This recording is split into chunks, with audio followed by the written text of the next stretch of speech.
welcome back to the channel. Today we are indoor training. Specifically, we are going to do my FTP test courtesy of Zwift. So the method we're going to do today is the ramp test. Before I get started, let me just give you all my excuses for the weekend. I didn't eat well this morning. I did a hard effort yesterday. When doing these FTP tests, you're supposed to have the legs rested. I didn't do that. I figured might as well start somewhere. So let's see how this goes. Should be interesting. Alrighty, boys and girls, so let's get started. Just a heads up, the actual duration of the test is about 11 and a half minutes long. I don't have too much to say, so I'll chime in every now and then, but just enjoy the video. If there's anything specific that I need to mention, I'll be sure to let you guys know. So first and foremost, for this test, I am training using the Wahoo Kicker indoor smart trainer. So far, I like it a lot, actually. Although I haven't done a lot of indoor training. I've mentioned in a previous video, here in Chicago, it's mid-November. We've been having fantastic weather. It's been super warm, and so I've been trying to ride outside as much as possible. But with that being said, the Wahoo Kicker is super dope, and I will be uploading my review on it very soon. So Zwift's ramp test, what exactly is it? So it's an alternative to the typical 20-minute or 1-hour FTP test that you might expect. The idea is pretty straightforward. You maintain the prescribed wattage that Zwift provides, and then every minute the wattage will increase, thus making the test progressively more difficult after each minute. And then eventually you'll get to a wattage that you can no longer maintain, and then afterwards, once you end the ride and you're all snotted out and sweated out, Zwift will run its calculations to determine your FTP after that test. It's not super precise, but if you're looking for a quick and easy way to at least ballpark your FTP, this is a solid method. And just some quick stats for you guys about myself. So I'm 6 feet tall, 182 centimeters, long legs, short torso. My current age is 37. My actual real world FTP is 260. My current weight is 163 pounds or 74 kilograms, which puts me at 3.5 watts per kilos. And my max heart rate is 183. At the time of this video, I've only been seriously cycling for about 6 months, and I've lost 20 pounds during those 6 months without losing any power. In fact, I've gained wattage and power over that time.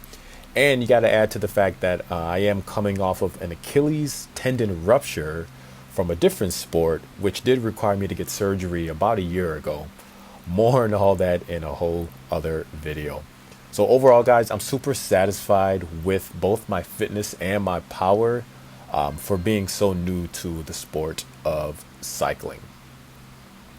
So already here, guys, we are in the 4th minute here. So it's 1 minute at 160 watts. And you're going to see as this video progresses that, of course, my heart rate will increase. Usually when I'm at threshold at tempo, my heart rate usually is around maybe 165 to 171. The thing about heart rate is it's not a super precise measurement when it comes to trying to train to get faster. It definitely helps and it definitely is useful, but it doesn't compare to using power and training with watts and powers. The thing about using and training with power and watts is it's going to be consistent. It's a variable that you always can count on. When it comes to your heart rate, there's so many other variables that can happen to you that morning. Maybe you didn't get enough sleep. Maybe you just had some coffee before you started your ride.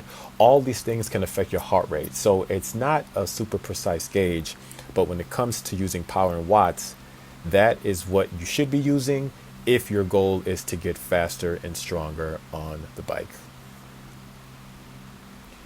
And we are about 30 seconds into 1 minute at 180 watts.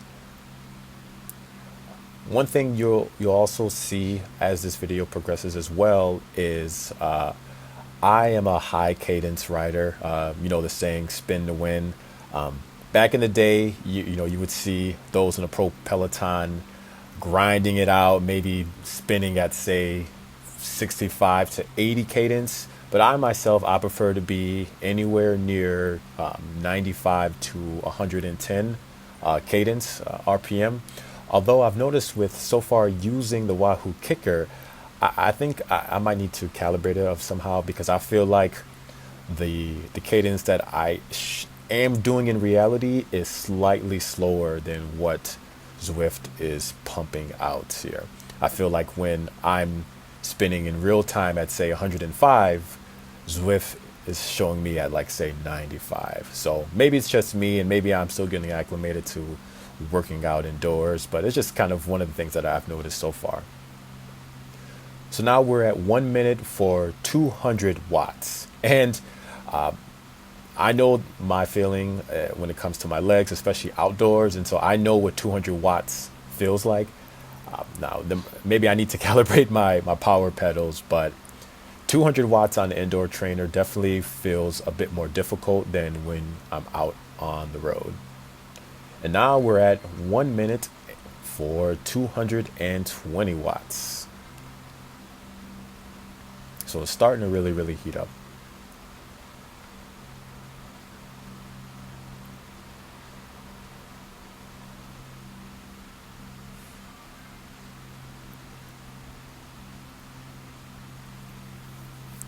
More power.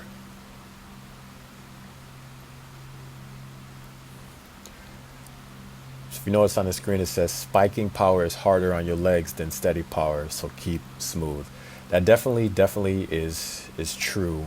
I'm still working on trying to be consistent with my power output. Again, I might just chalk that up to needing to spend more time on my indoor trainer versus being out on the road. But all those little spikes definitely can take a toll on your legs. Okay, all right, so we're at 1 minute for 240 watts. So already you can see my heart rate is starting to go up. It's still not at what it would typically be for when I'm at threshold or at tempo. What is it, 158 beats per minute? But it's getting up there.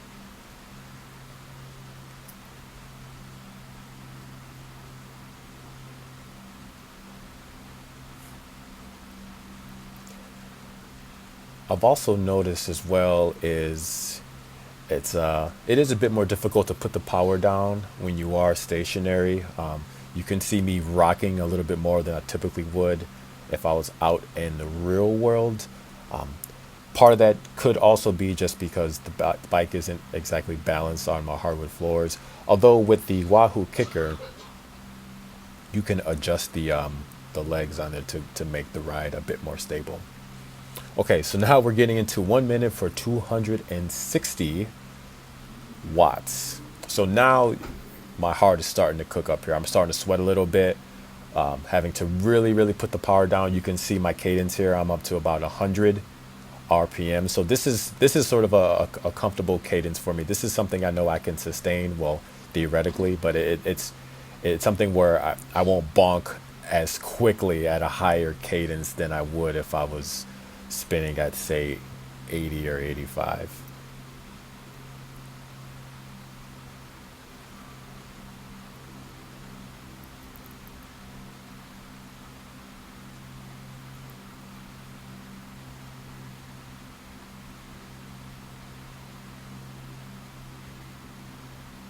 Yup, you can look at my face, you can tell the inevitable is coming soon. I'm at what, 166 heart rate?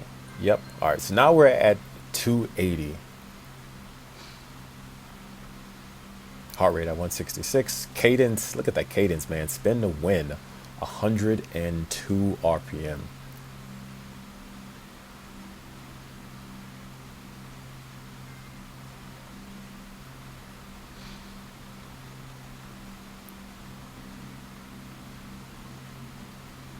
Quick sidebar is if you guys are ever curious about my cycling apparel and kit. I do shop at using the website Monton Sports or Monton Cycling. I absolutely love their cycling apparel and their kit. Super affordable, high quality. It's probably a third of the price of some of the more known cycling brands out there. So be sure to check them out.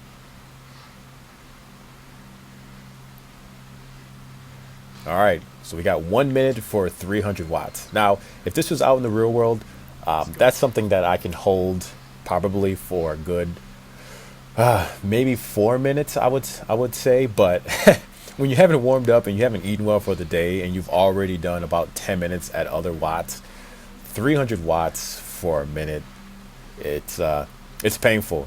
You can see my heart rate here, right? What is it at 172 now? But look at my cadence though. Look at my cadence. I'm at 108, 107 RPM. So this is what I do, and this is what I recommend you guys to do as well. If you're trying to get some higher wattage, especially if you're training on hills or mountains and doing a climb, you're gonna do your legs a favor by spinning at higher cadences as opposed to just being at the lower RPMs. I've said that now a few times now, but especially when it comes to group rides, this is something that really has helped me to have sustainable power.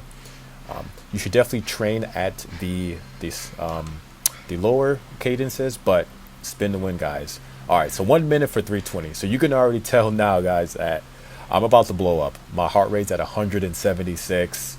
Look at that. I can barely even hold the power. It's just going down. I'm not even at 320 anymore. Look at that.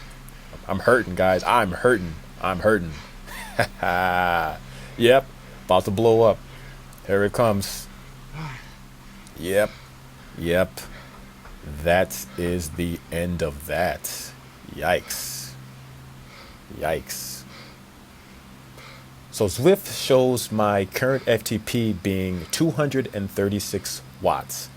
And so with my current weight, which I mentioned earlier is 74 kilos, that puts me roughly at about 3.2 watts per kilos. What do I think about my Zwift FTP? Well, like I mentioned before, guys, without having spent much time on my indoor trainer and really making no effort to actually prepare for this test, I'm honestly fine with my Zwift FTP. In fact, when I first started cycling 6 months ago, my real world FTP goal was to be at 3 watts per kilos at the end of the summer. And that was when I weighed 83 kilos with a starting point of about 2.7 watts per kilo or about 200 watts.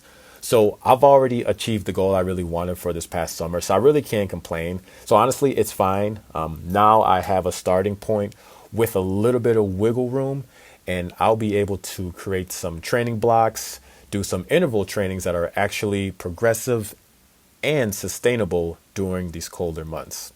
So that's it, guys. I hope you enjoyed the video. As always, if you have any questions or comments, please feel free to leave them down below. And I will catch you guys on the next one. Thanks for watching. Peace.